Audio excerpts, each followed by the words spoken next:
dokter itu nggak boleh butuh duit. Dia bilang gitu. Dokter kalau butuh duit itu nanti bisa nyalahgunain ilmunya. Jadi yang penting buat pasien itu adalah trust. Kenapa kita sering pergi ke Singapura? Karena kita lebih trust sama dokter sana dibandingin sini. Gitu. Nah, sama. Jadilah dokter yang trust.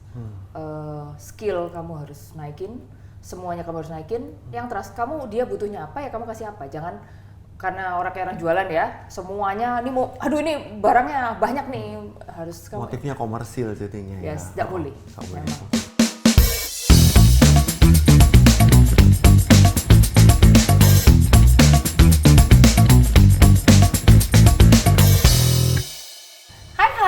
Welcome back to Marketplace Wisdom bersama saya Lady Liao yang akan menjadi host bersama dengan Kofandi. Hai. Kembali lagi nih kita di GMS Jakarta. Barat, betul. Ya. Kayaknya betah nih Kofandi di Jakarta. Mau pindah di Jakarta? Enggak, kejar tayang. Kejar tayang ya. Ya. Tapi kita hari ini juga pasti akan mendengarkan sebuah cerita yang memberkati kita juga. Tapi sebelum itu Kofandi akan menyampaikan firman ya. Oke. Di sini saya kasih judul duit cukup. Ya, duit cukup, tapi kenapa istri masih harus kerja? Duit cukup, kenapa istri masih harus kerja? Atau perlu kerja gitu ya? Padahal biasanya duit nggak cukup, makanya istri harus kerja gitu ya. Tapi kalau duitnya cukup, kenapa istri harus kerja ya? Oke. Saya mulai dari ayat ya 1 Timotius 5 ayat 13. Ini Paulus menuliskan kepada Timotius untuk memberitahukan kepada jemaat ya. Lagi pula dengan keluar masuk rumah orang, mereka membiasakan diri bermalas-malasan dan bukannya hanya bermalas-malasan saja, tetapi juga meleter dan mencampuri soal orang lain dan mengatakan hal yang tidak pantas. Jujur memang ini Paulus berkata agak keras atau agak tegas terhadap wanita-wanita atau perempuan-perempuan yang mungkin tidak fokus dengan tujuan hidupnya. Seperti itu. Makanya Paulus merasa bahwa Timotius sebagai anak rohaninya yang menjadi gembala di satu tempat gitu ya, itu hendaknya menegur wanita atau perempuan-perempuan dengan karakter seperti ini gitu. Paulus sedang menegur perempuan-perempuan yang sebenarnya tidak produktif, perempuan yang tidak fokus pada visi gitu. Dan juga ternyata begini, mungkin bisa jadi pada waktu itu ya, itu perempuan atau wanita itu kan sedikit kelasnya di bawah laki-laki atau pria. Lebih rendah gitu ya. Betul. Jadi secara edukasi, terus secara komunitas dan banyak hal itu yang membuat perempuan merasa bahwa oh yaudah yang tanggung jawab ini kan suamiku, aku di rumah gitu ya. Itu tipologi dari zaman dulu yang mungkin zaman sekarang tetap ada yang dilakukan, ada yang beda. Itu apalagi kita yang di perkotaan pastinya juga udah beda. Tapi dengan demikian karena istri perempuan yang berprofesi sebagai istri ini juga karena punya banyak waktu gitu, mungkin karena pekerjaan di rumah sudah beres, mungkin rumah dulu tidak sekompleks rumah sekarang gitu ya. Nah, mereka bisa keluar masuk rumah orang, mereka bermalas-malasan, mereka juga kalau ngobrol sama orang jadi akhirnya meleter dan mencampuri urusan orang lain, mengatakan hal yang tidak pantas. Maka ini seakan-akan bahwa perempuan ini juga harus menata hidupnya dengan bijaksana. Kalau nggak isinya gibah semua ya, nah, gosip mulu. Betul. Jadi bagaimanapun, mari kita sama-sama punya prioritas seperti itu. Mari kita sama-sama punya fokus dan setiap perempuan bisa jadi fokusnya beda-beda. Walaupun akhirnya tetap hanya murni sebagai ibu rumah tangga, tetapi juga tetap punya fokus yang jelas. Walaupun menjadi rumah tangga pun juga tidak bermalas-malasan karena ada begitu banyak hal yang harus dilakukan.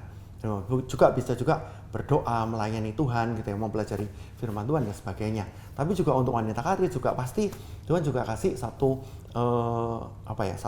tugas untuk punya fokus juga yang berbeda, bertanggung jawab di kerjaannya gitu ya. Juga tidak lupa gitu ya, bahwa tetap harus ada fokus. Salah satunya adalah fokus visi dari GMS atau visi gereja juga yang harus dilakukan. Jadi masing-masing dari kita, jujur ya kembali lagi kesimpulannya, apakah itu laki-laki, apa itu perempuan, tidak ada di antara kita yang menganggur, tidak ada di antara kita yang tidak produktif, lalu akhirnya efeknya ke macam-macam seperti tadi yang Paulus katakan. Jadi masing-masing dari kita, ayo sama-sama kita tanya sama Tuhan, apa yang Tuhan taruh dalam diri kita, peran yang bisa kita lakukan secara strategis, secara unik, secara spesifik, untuk supaya kita benar-benar bisa jadi produktif untuk kemuliaan nama Tuhan. tetap produktif tapi juga tahu prioritasnya, tahu bagaimana manajemen waktunya juga gitu Betul, ya. Karena betul. siapa tahu kalau misalnya udah wanita karir sibuk kerja sampai lupa punya istri, punya suami sama punya Betul. anak di rumah gitu juga Betul. sebaliknya gitu Betul. ya. Betul. Yang full mom sampai lupa ngerawat diri itu kan Betul. bisa terjadi seperti itu Betul. juga. Nah, yang satu ini nih, wanita yang satu ini itu luar biasa sekali. Betul. Kalau ngeliat dari schedule-nya kayak sibuk banget. Jadi istri iya, jadi mama iya, punya bisnis juga iya gitu kan. Nah, langsung Pelayanan aja. juga. Nah, pelayanan juga ya, Nah, jadi CGL juga. Nah, langsung aja kalau gitu kita akan ngobrol. Pasti ada cerita yang memberkati kita. Pasti. Kita akan ngobrol hari ini dengan Evelyn Anggun Natali. Beliau adalah owner dari Skin Evo Clinics. Hai, selamat datang. Halo. Shalom. Halo. Harusnya kita yang welcome home Koko ya, karena kan kalau Cik Evelyn kan dari GMS Jakarta Barat juga. Ya, gitu Om. Welcome home go. Thank you. Anyway, Cik, ini tadi kita ngobrol, saya udah perkenalkan sebagai owner Skin Evo Clinic gitu ya. Ini kan awalnya sebenarnya bukan punya klinik sendiri ya, tapi sebenarnya kan profesional ikut orang gitu ya. Kayaknya udah comfort zone juga ya, Betul. jadi istri, jadi mama, terus mungkin bisa mengatur waktu di klinik juga gitu. Tapi sebelumnya pengen tahu nih pelayanannya di GMS Oh seperti iya, apa? pelayanan di GMS sebagai apa nih? Oh, CGL sih. Kadang-kadang ya singer lah. Oh, cekian dan singer ya, makin sibuk dong tuh ya. Nggak ditawarin nyanyi? Nah, Kan Lauri sebagai MC pengen wedding. sih nawarin itu, cuma takutnya nanti sih jadi satu album Oh, gitu, iya. lama gitu ya. Sama. Anyway, tadi udah nyaman nih, udah comfort zone gitu ya. Terus akhirnya apa sih yang membuat mau buka klinik sendiri gitu? Dan comfort zone sendiri mungkin seperti apa bisa diceritain juga nih, Ci? Oke. Jadi comfort zone itu saya awal kerja awal itu 2010. Jadi Tuhan taruh di satu tempat yang menurut saya itu juga nggak kebetulan. Jadi di mana skillnya kita juga diasah di sana. Dan habis itu ownernya itu sangat baik banget lah ke saya. Ownernya dokter juga, baik banget sama saya. Jadi suami saya ini kan bahasa kasihnya quality time. Ya. Dia itu kan sebenarnya nggak ngasih kita untuk kerja sebenarnya, karena dia udah mentioning waktu kita pacaran ya, mentioning berkali-kali dia ngomong, saya ini udah mulai kerja tuh dari sejak dini. Jadi orang-orang masih suka hangout gitu sama temennya, keluar apa segala macam. Dia tuh dari mulai kuliah dia udah kerja. Jadi harapannya dia, kenapa dia kerja? Karena dia pingin nanti saat yang lainnya, misalnya kita umur 30s dia orang-orang tuh masih bangun bisnisnya segala macam. Nah, dia itu kepingin dia bisa spending dan nikmatin waktu sama anak-anak. Sama istrinya juga pastinya. Iya, pokoknya sama family-nya deh, karena dia ada family man banget lah gitu. Dan bahasa kasihnya quality time. Jadi dia kepingin banget quality time-nya dia itu nggak diganggu. Oh, sedangkan kalau kerja ikut orang malah lebih sibuk gitu ya? Kerja sama orang kita ya ada orang ngomong fleksibel, nggak fleksibel, menurut saya sih Relatif. Soalnya habisnya dari entrepreneur kalau nanti kita bisa sistemin bisa, tapi nanti di beginning ya bisa. Pasti mulainya itu pasti kita harus involve, kasih in charge karena kan masih baby ya bisnisnya. Tapi nanti kalau udah nanti udah gede kita sisa sistemin baru. Udah comfort zone itu tadi, tapi kok suami minta quality time gitu ya? Iya, nah enaknya bosnya saya itu kan kita ikut orang otomatis ada jam kerja segala macam kan. Itu ya dia pameran, saya pergi ya. Pokoknya setahun tuh kayaknya. Dia itu maksudnya suami ya? Suami saya itu bisa 3 bulan kayak 4 bulan nggak kerja gitu. Kalau dihitung-hitung nih ya, cuti mulutnya udah banyak banget. Wow. Jadi sebenarnya bos saya ini baik banget. Dan lingkungan kerjanya itu enak banget. Saya juga udah lumayan senior di sana, jadi udah enak lah. Udah banyak pasien juga, udah nyaman banget lah. Comfort zone tuh you name it lah. Gitu. Kita misal di sana kita dapat promotion ya ada, terus habis itu misalnya sometimes tuh kan dapat rewardnya juga ada. Jadi udah kebentuk banget lah, enak banget lah kerja di tempat itu. Tapi akhirnya apa yang membuat berani keluar dari comfort zone ini, bikin klinik sendiri? Padahal tadi katanya kalau misalnya di beginning kan untuk build the business itu kan harus spare time-nya lebih banyak segala macam. Itu akhirnya apa ini yang membuat Cik Evelyn berani untuk keluar dari comfort zone-nya? Oke, yang membuat berani itu sebenarnya Tuhan udah ngasih tanda. Tandanya? Ya, tanda seperti apa ya? Nah itu. Banyak, saya minta susah banget karena orang bilang saya ini orang malas banget lah. Saya orang comfort zone banget kalau bisa Rebahan. Iya, kalau itu lah, kalau itu. Kalau boleh, ya itu orang bilang kecil bahagia, muda itu kan. Oh, muda foya-foya. Udah foya-foya, raya. Mau masuk surga gitu ya. Ya, karena kan kita pasti masuk surga, gitu. Jadi kita juga nggak aneh-aneh gitu ya. Tapi seenggaknya I want to enjoy my life, fulfill gitu. Nah, ternyata saya salah tentang fulfillnya. Oke. Jadi Awal salahnya tuh berpikirnya karena apa ya? Karena dapet tanda dari Tuhan itu. tanda dari Tuhan ngomong, keluar lu, gue nggak ngasih lu 1 talenta, keluar. Nggak 1 talenta tuh nggak dipendem, lu keluar gitu. Jadi ya karena orang malas banget ya. Karena saya sering dengar dari suami saya, kalau misalnya kita bisnis ya, bisnis itu pasti nggak boleh karena duit. Karena kalau kita bisnis karena duit tujuannya itu menurut kita terlalu shallow. Jadi harusnya tujuannya bisnis itu bukan itu terlalu, ya kita terlalu inilah. Terlalu dangkal gitu ya? Iya, kita jadi orang itu salah Fokusnya kalau manusia itu duit itu adalah berkat Tuhan yang paling murah. Jadi waktu kita bisnis, dia tuh sering ngomongin sih, Lin, kalau aku nggak ngembangin, orang ini nggak bisa dipromosiin, anaknya kuliahnya cuma bisa di sini. Oh, ini visioner gitu ya? Jadi beban saya makin berat. Kita dikasih visi mau beban pressure itu, gitu. Jadi saya tahu, aduh, ini dia nakut-nakutin gue biar, maksudnya kita nggak jadi entrepreneur apa nggak sih gitu ya.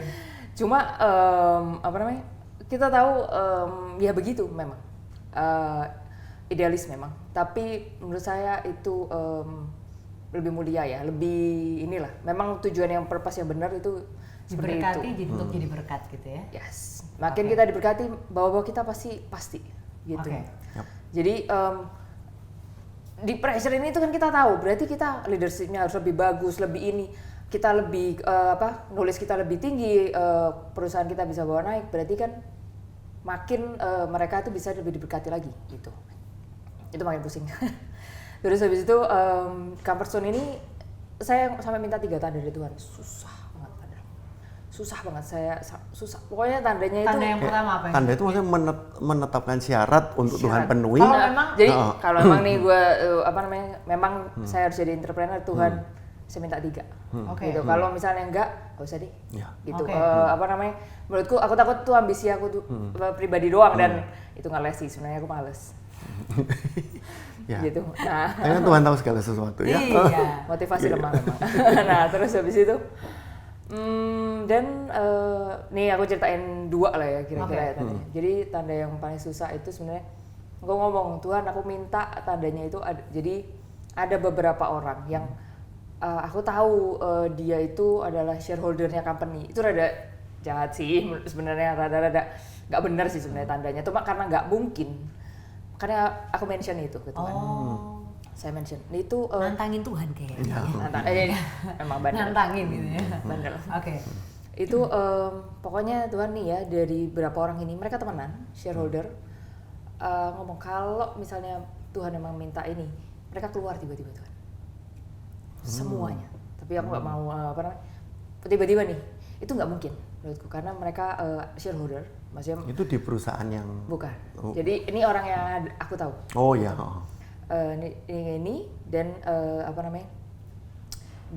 mereka tiba-tiba keluar itu rada susah karena satu shareholdernya kuat banget, yang ini itu mereka juga udah punya saham ketanam gitu ya, dan mereka perusahaannya lagi gede gitu. Itu menurutku aneh banget kalau mereka sampai tiba-tiba keluar barengan sih kita.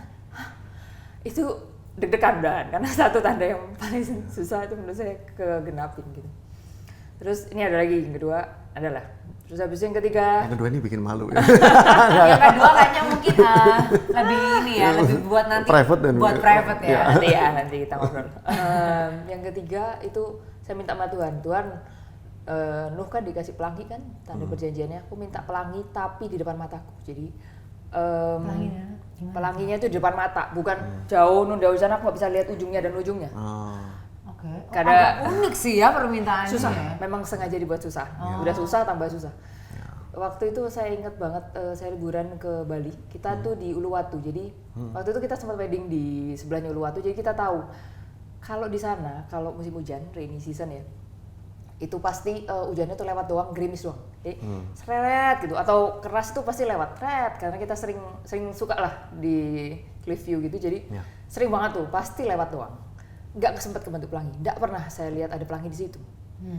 Itu persis banget di depan mata, di sebelah kolam renang. Jadi ini villa, ini ada kolam, melingkar gini, anak saya lagi renang di kolam itu. Jadi kita, ujungnya dan ujungnya di villa itu.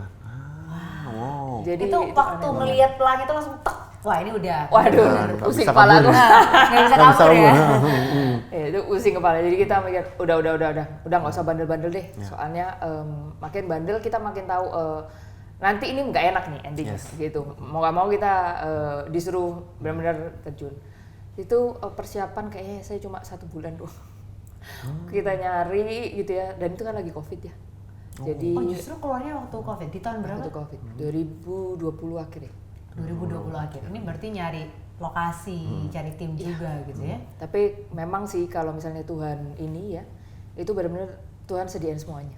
Oh, ketika Tuhan itu memang nyuruh, udah disediain semua. Pasti semuanya udah, ya dia prepare, dia tahu saya malas.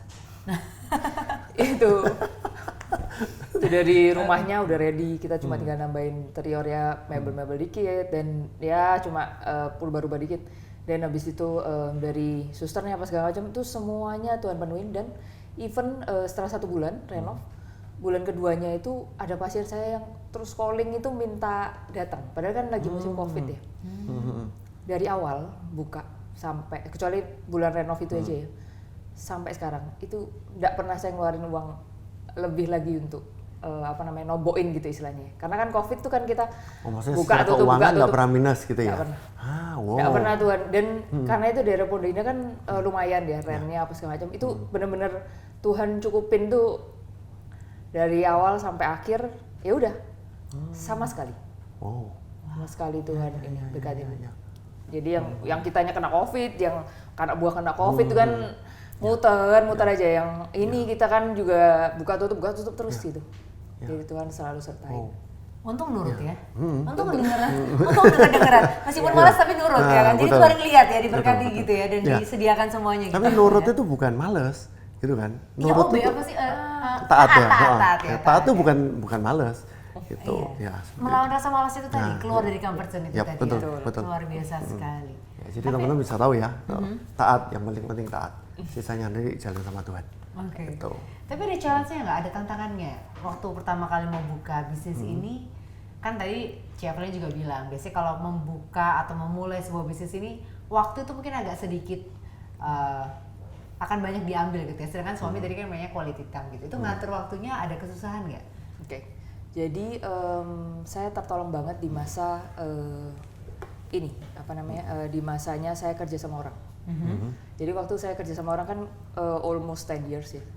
Itu suami saya juga bilang sih, karena kita kan sangat ribet di waktu. Dan suami saya sangat ngomonginnya gini, dokter itu nggak boleh butuh duit. Dia bilang gitu, dokter kalau butuh duit itu nanti bisa nyalahgunain ilmunya. Jadi yang penting buat pasien itu adalah trust. Kenapa kita sering pergi ke Singapura? Karena kita lebih trust sama dokter sana dibandingin sini. Gitu. Nah, sama. Jadi jadilah dokter yang trust. Skill kamu harus naikin, semuanya kamu harus naikin. Yang trust kamu, dia butuhnya apa ya kamu kasih apa. Jangan karena orang jualan ya, semuanya ini mau, aduh ini barangnya banyak nih, harus kamu. Motifnya komersil jadinya ya. Yes, tidak boleh. Memang. Jadi memang saya diberkati banget di situ. Jadi karena saya nggak usah mikirin finance ya dari keluarga, saya bisa fokus di situ. Saya cuma fokus gimana saya caranya ngasih yang the best buat pasien saya. Jadi kita ngomong skill secara profesional di situ. Skill, padahal kita tahu ya kayak kalau kita ngomong soal profesional terus kita jadi entrepreneur, kita tahu jadi entrepreneur itu nggak cukup cuma profesional aja. Ya kayak misalnya dari waitress terus jadi naik jadi kitchen hand dan dia jadi sous chefnya dan dia akhirnya jadi chef. Habisnya jadi chef kita sering mikir ya udah kita kan udah punya skillnya dan kita buka sendiri. Itu salah, nggak cukup. Gak akan bisa kamu survive dengan hanya kemampuan profesional. Jadi nanti kita harus mikirin juga marketingnya gimana, ininya gimana, teksnya gimana, dan itu kita harus mau belajar lagi. Jadi waktu masa-masa itu untungnya suami saya itu kan suka ngomong. Jadi ngoceh terus ya ngomong kita akhirnya dapet ilmu juga kan. Soalnya kalau enggak kita belajar dari mana? Backgroundnya keluarga saya juga bukan entrepreneur, jadi mungkin jangan nutup ya, jangan nutup diri. Meskipun misalnya istri-istri ini adalah kita ibu rumah tangga atau apa, suami apa, kerjanya apa, cari tahu aja. Kan dia nggak apa-apa, don't mind kan, coba tanya gitu. Dia di bisnisnya ada masalah apa, jadi kita ikutan belajar. Gitu sih. Itu menurut saya sangat bantu waktu masanya itu. Jadi waktu kita di skillnya kita harus kerja yang masterpiece. Itu kan di profesional ya. Kita harus kerja yang masterpiece. Setiap mukanya orang itu Tuhan ciptain unik. Jadi pasti ada uniqueness-nya. Nah, kelainannya, anatominya, kamu harus bisa ngelihat nih kalau ini bagusnya pakai apa, ini bagusnya pakai apa. Itu kan kita ngakalin dia mukanya orang, karena kan kita nggak bisa ganti kanvasnya. Kita cuma bisa ganti skillnya kita, dan ini barangnya ini kan banyak nih. Kalau yang ini mungkin cocoknya buat ini buat cowok buat muka kayak gini. Jadi ini kayak gini nih, lu harus punya knowledge-nya dan kamu harus bisa pakainya. Gitu. Jadi itu secara skillnya dari kita ya harus pengen tahu terus sampai kalau orang bilang itu jadi unconsciously skilled apa ngomongnya. Biasanya kita ngelakuin itu kan sampai secara nggak sadar kita udah ahli mahir udah, gitu ya. Jadi kayak kita masak ya, udah nggak mikirin buka resep, ini berapa dong. Jadi hafal di luar kepala gitu ya. Iya, udah refleks. Conscious skill. Unconsciously skill. Unconsciously. Udah refleks. Kayak orang jalan dia, kita nggak butuh naikin kaki kanan dulu, dan habis itu kita ini ke belakang terus naik. Gitu kan kita udah. Harus jadi expert sampai udah ini di luar kepala di gitu. luar kepala. Itu saya kerjain di waktu yang 10 tahun itu. Oke. Gitu. Nah, yang nextnya ini di hal-hal yang saya udah denger, jadi yang hal-hal yang saya itu consciously tapi unskilled. Jadi yang saya sadar nih, ya tahu nih, misalnya ini kan teorinya tahu, tapi nggak skill nih, saya belum skill sana. Nah, ini saya lagi working on it. Oke. Gitu. Tapi seenggaknya PR-nya ya kita harus kerjain dulu. Oke. Kayak gini loh, masih ngomong dirinya males. Gitu Nah, ya. itu saya cuma dengerin. Enggak, tapi selama 10 tahun ini gitu kan berarti kan udah learn something. Mengklaim dirinya tuh anak rebahan, tapi ternyata kerjanya juga luar biasa. Jauh. Tapi kan dari situ juga akhirnya belajar, dan mau terus belajar itu yang paling penting juga ya, karena betul. ada orang yang males tapi ujungnya ya nggak mau belajar, males tapi masih mau males belajar, dan isinya itu kosong gitu. Nah itu lebih bahaya lagi itu kan ya. Oke. Kok Fandi ada lagi yang mau ditanyain mungkin? Nah, gini, mungkin satu pertanyaan dari saya. Ini kan dunia kecantikan itu kan pasti butuh sesuatu yang personal gitu ya. Gitu. Maksudnya ya kayak tadi kan wajah begini ya misalnya, atau wajah begini ya udah begini gitu kan, fasenya kan udah begini. Nah, tapi kalau misalnya si customer minta sesuatu yang sebaliknya gimana? Misalnya wajahnya bener-bener ini gitu ya, bener-bener tapi minta dibikin tirus. Nah, itu gimana? Ini saya nggak terlalu ngerti tapi ini asal aja ya gimana caranya. Kan karena mungkin kalau di dunia kecantikan itu wanita mungkin ya, itu kurang puas. Ada mungkin ada rasa-rasa yang kau udah benerin yang ini kayak apakah di sana tetap diikutin aja maunya klien, atau kamu mungkin dikasih insight yang kayaknya nggak perlu deh, atau gimana? Atau beyond yang dia bayangkan, di atas sesuatu yang dia bayangkan, ternyata wow, saya nggak pernah mikir gini, tapi ternyata Bu Dokter ngasih seperti gitu ini. Ya. Jadi semua, kalau kita bilang semua, kalau saya kan konsepnya natural. Saya nggak suka orang tiba-tiba cewek jadi bencong gitu ya. Maksudnya yang kayak transgender maksudnya. Iya, kayak bukan. Kayak misalnya mereka terlalu sukanya yang kayak misalnya dagu lancip-lancip sampai kayak beauty blender, atau hidungnya tumas terlalu tinggi, nggak sesuai sama kontur mukanya, proporsinya. Jadi kita punya ada hitungannya. Jadi ada rumusnya proporsinya antara lebar mata, lebarnya sini, lebar bibir berapa, panjang itu ada. Jadi nanti ada patokannya. Jadi kita bisa lihat dari situ proporsinya pas nggak. Kalau jarak antar matanya gede, biar nggak terlalu lebar kan. Kalau terlalu lebar jadi kelihatan looknya kan kayak bego ya. Sorry. Jadi kita gimana caranya biar dia kelihatan lebih proporsional dan lebih smart gitu ya. Itu kita bisa naikin dari hidungnya gitu. Jadi kita kayak matanya misalnya tired look kita bisa rubah. Ininya misalnya tinggi, gimana caranya biar ininya nggak terlalu tinggi kelihatan galak. Itu kita bisa rubah looknya orang ya. Itu ada ilmunya. Jadi kita udah biasa sama itu. Misalnya ini sama ini proporsinya nggak pas, kita harus gimana? Itu ada proporsionalnya. Tapi semua dokter kan ada prinsipnya. Kalau saya prinsip natural. yang mana yang proporsinya ya begini, Asia ya begini. Asia dibuat kayak Hollywood nggak cocok.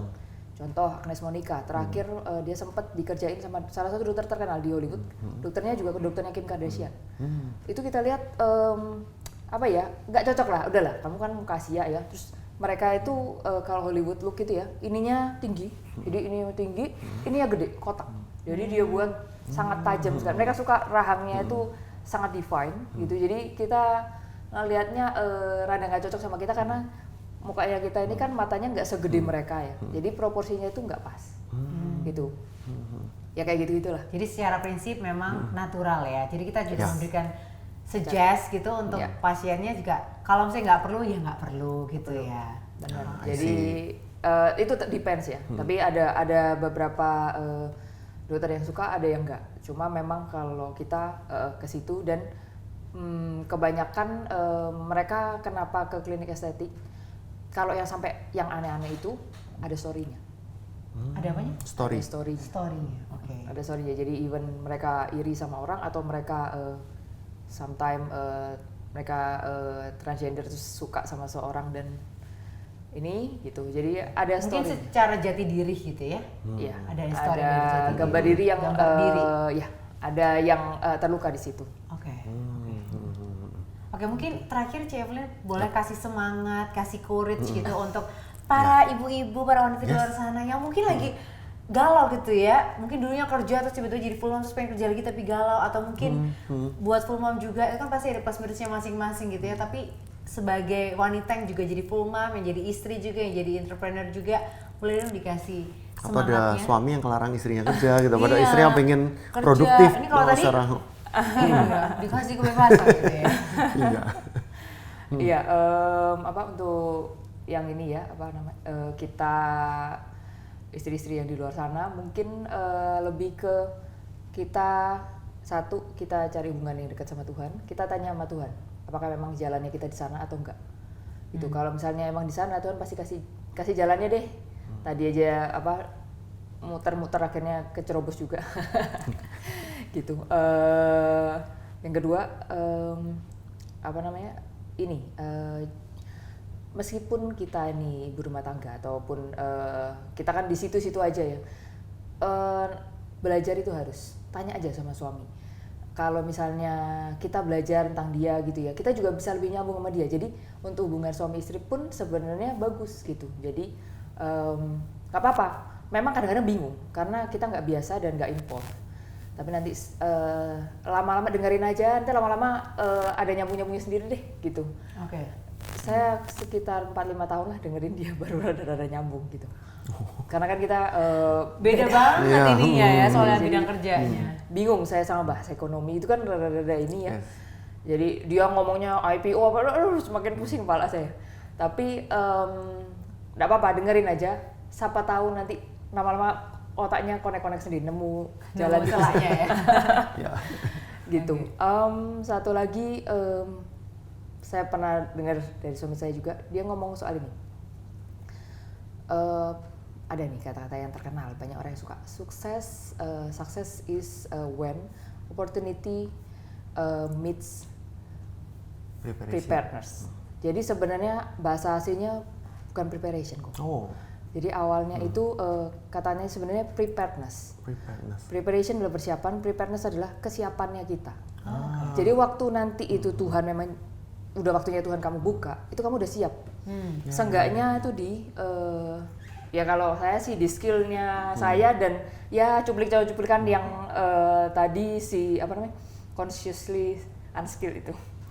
Jadi ya di perintilan-perintilan saya coba baru dengar tapi saya nggak pernah praktekin itu. Gitu di dunia entrepreneurnya gitu. Tapi seenggaknya di dunia profesionalnya, di skillnya kamu tuh kamu udah ada.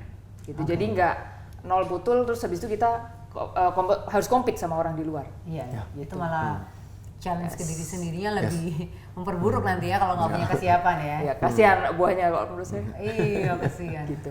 Ya, oke, boleh juga ditutup dengan doa ya, kok ya. Ya, minta tolong si Evelyn bisa doakan istri-istri yang galau di luar sana. Ya. Gitu ya. Oke. Tuhan Yesus, Bapa kami Kami berdoa Tuhan hari ini Tuhan untuk istri-istri di luar sana yang bingung akan callingnya. Kami berdoa Tuhan agar Engkau yang memberikan hikmat-Mu, Engkau yang memberikan tuntunan-Mu Tuhan akan setiap mereka Tuhan, sehingga mereka bisa tahu Tuhan apakah ini jalan-Mu atau sekedar ambisinya mereka juga Tuhan. Dalam nama Yesus kami juga berdoa Tuhan agar istri-istri di luar sana juga Tuhan bisa mengupgrade diri mereka Tuhan. Meskipun kita dikasihkan 1 talenta dan 2 talenta, 3 talenta, kami gak mau menimbunnya dalam tanah dan kami hanya berfokus dengan satu sisi kehidupan kami yaitu sebagai ibu rumah tangga saja Tuhan. Tapi kami pingin kami bisa mengembangkan talenta kami ke kanan dan kiri dan Engkau akan menambahkan lagi talenta kepada kami Tuhan sehingga kami bisa membanggakan ke yang lain Tuhan. Thank you Tuhan Yesus. Yang percaya katakan amin. Oke, thank you. Thank you banget ya Blin buat waktunya, buat sharingnya juga. Sama-sama Senang banget ya memberkati. kok. Sesekali kok denger dari sisi wanita kan. Kan selama ini kan narasumbernya banyak yang cowok kan. Makanya saya juga berani tanya nih. Mau tanya satu. Takut salah ngomong ya. Iya. Oke, terima kasih banyak Pak Sion juga untuk jemaat yang mendengar. Jangan lupa Perempuan-perempuan di luar sana itu pasti dia. dapat inspirasi dari sini. Pastinya dong. Jangan lupa ya di like, share dan subscribe. Kalau Komen ada juga. komen, boleh Betul. komen ya kok. Kalau ada pertanyaan juga boleh langsung aja taruh di kolom komentar, siapa tahu Yes. bisa jadi masukan juga buat Betul. kita ya. Oke, akhir kata saya Lydia dan juga aku Fandi, kita pamit, kita ketemu lagi di next video. Bye bye. Thank you, bye-bye, God bless.